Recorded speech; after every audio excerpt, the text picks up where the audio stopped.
Panalangin sa aming ina ng mga itinakwil. Ibinabaling ko ang aking mga mata sa iyong makainang saklolo, mahabag ka sa iyong mga napagurang anak at ipanalangin mo kami. Patawarin mo kami sa mga sandaling ang mga anino ng kawalan ng malay at ng pagkiling laban sa mga inaapi at itinapon ay naglalayo sa amin sa utos ng iyong anak na ibigin ang aming kapwa. Ipaalala sa amin ang kanyang mabuting balita na ang mga sugatan ay itataas at ang mga nasa gilid ng lipunan ay tatawagin at yayakapin gaya ng pagbawi at pagtubos ng propetang si Hosea kay Gomer mula sa kanyang pagkalugami bilang alipin. Sinasamo ko sa Diyos na isugo ang Espiritu Santo upang tanglawan kami, upang aming matanto kung saan kami na kanyang bayan ay nagkulang sa katapatan ng pananampalataya. Sa aming kamangmangan kami ay nagdulot ng pagkakabaha-bahagi at nagtaboy sa mga naiba sa amin. Ipagkaloob mo sa amin na mangmahal ang biyaya na palamigin ang aming mga puso at kami ay magbago upang kami ay maging karapat-dapat sa mga pangako ng iyong anak na aming tagapagligtas, si Jesus, siya nawa.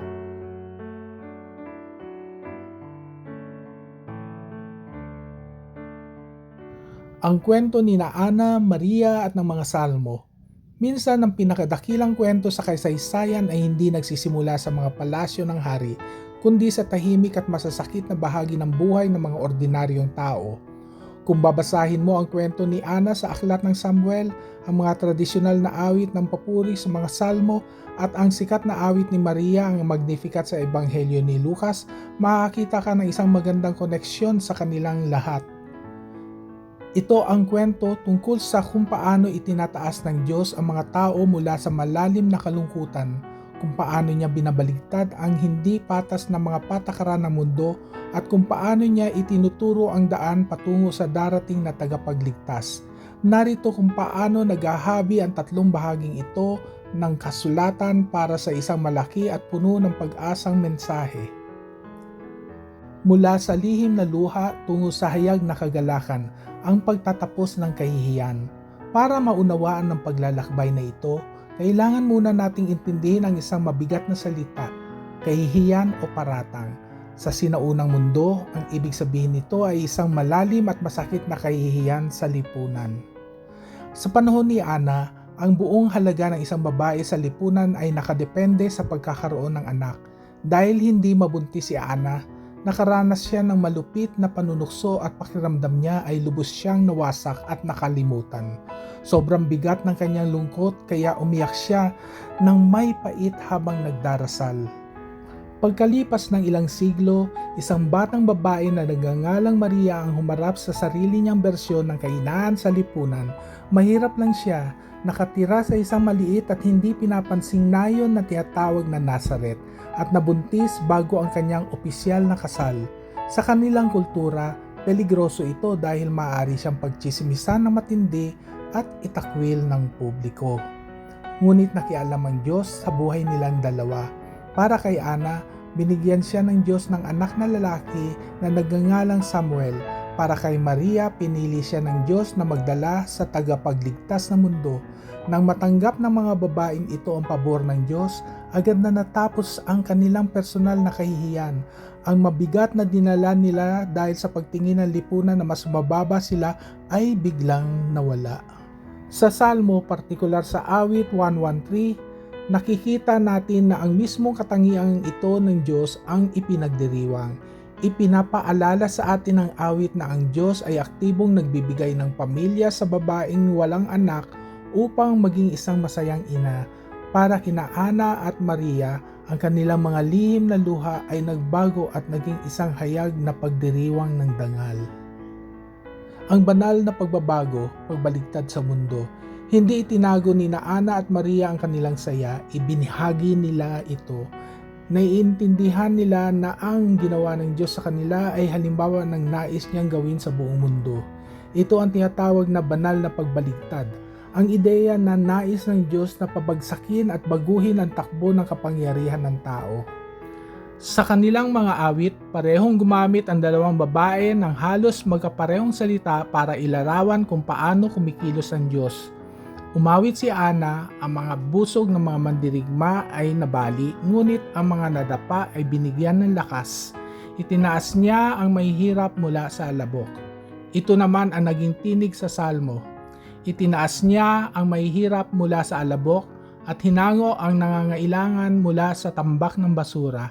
Iniupo niya sila kasama ng mga prinsipe.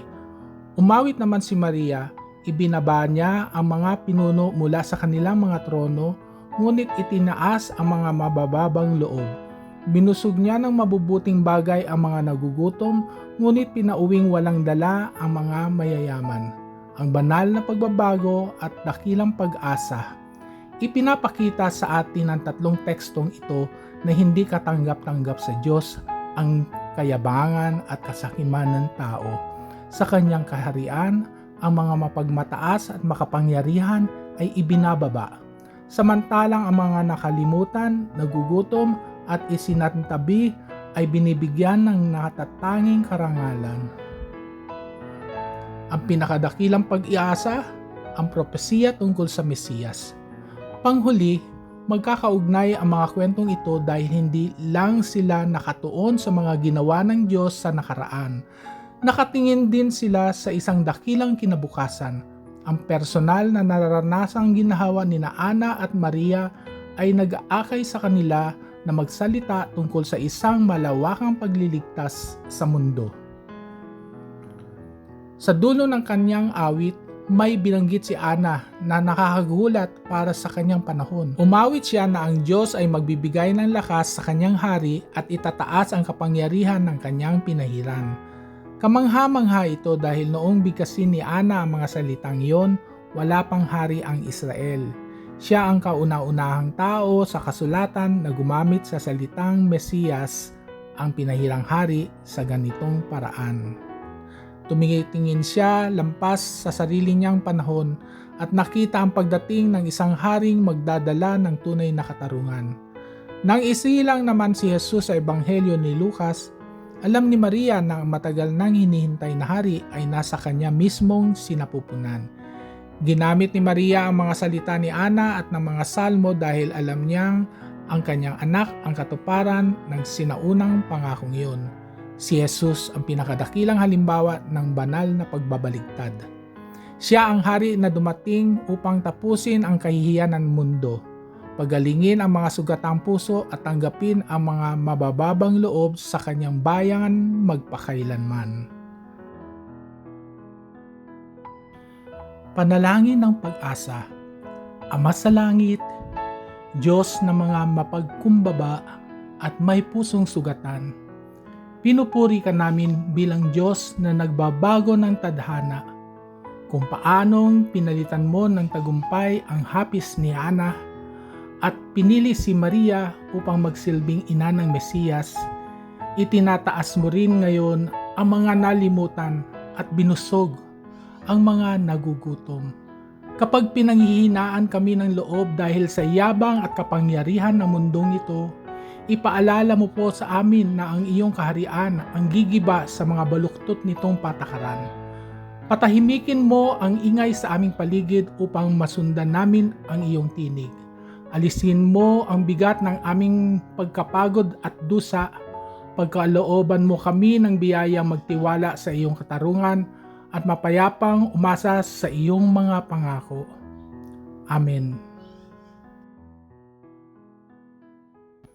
Mga tanong sa pagninilay. Ang unang tanong ay tungkol sa pagpalit ng kahihiyan sa karangalan. Tulad ni Ana at Maria na may pasa na lihim na kahihiyan at takot bago kumilos ang Diyos, marami ding LGBTQ ang may mabibigat na sugat dahil sa mundong hindi sila matanggap at marespeto. Ano ang lihim na sakit, pagtatakwil o mabigat na pasang dinadala mo ngayon na hindi nauunawaan ng mundo? Paano binabago ng pag-ibig ng Diyos na nakakakita sa mga nasasaktan? Ang paraan ng paglapit mo sa Kanya, bit-bit ang iyong mga luha at ang sakit ng pagiging isinasantabi. Ang ikalawang katanungan ay tungkol sa pamumuhay sa banal na pagbaligtad ng kalagayan. Ipinapakita sa Biblia na ibinababa ng Diyos ang mapagmataas at itinataas ang mga kinalimutan at itinakwil.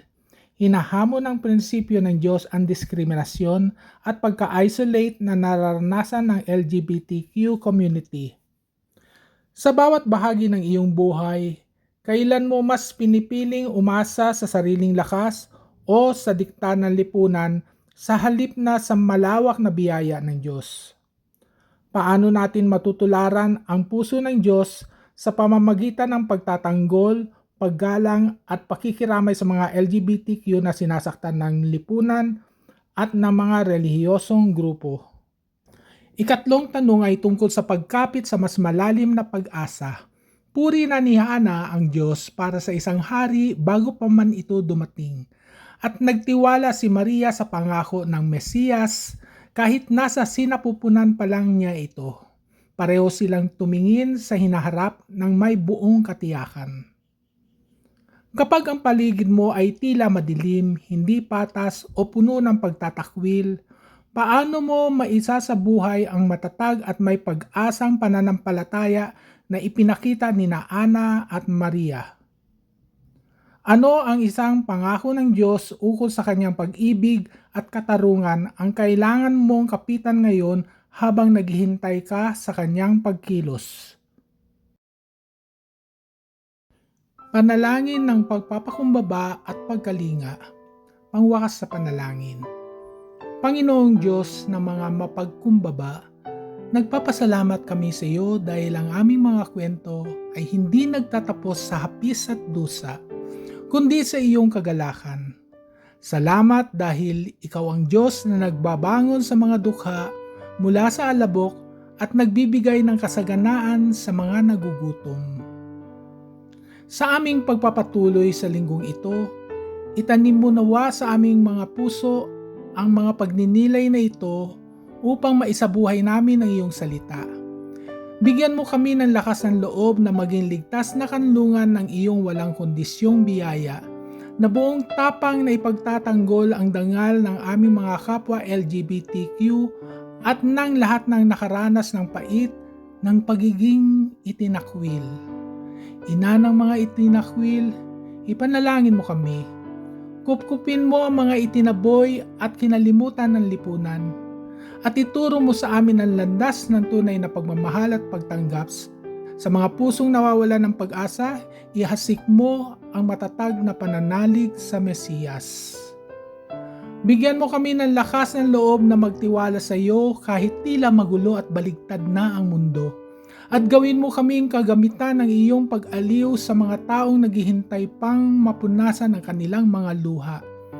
Sinasalig namin ang aming buong pag-asa kay Jesus, ang aming tanging tagapagligtas.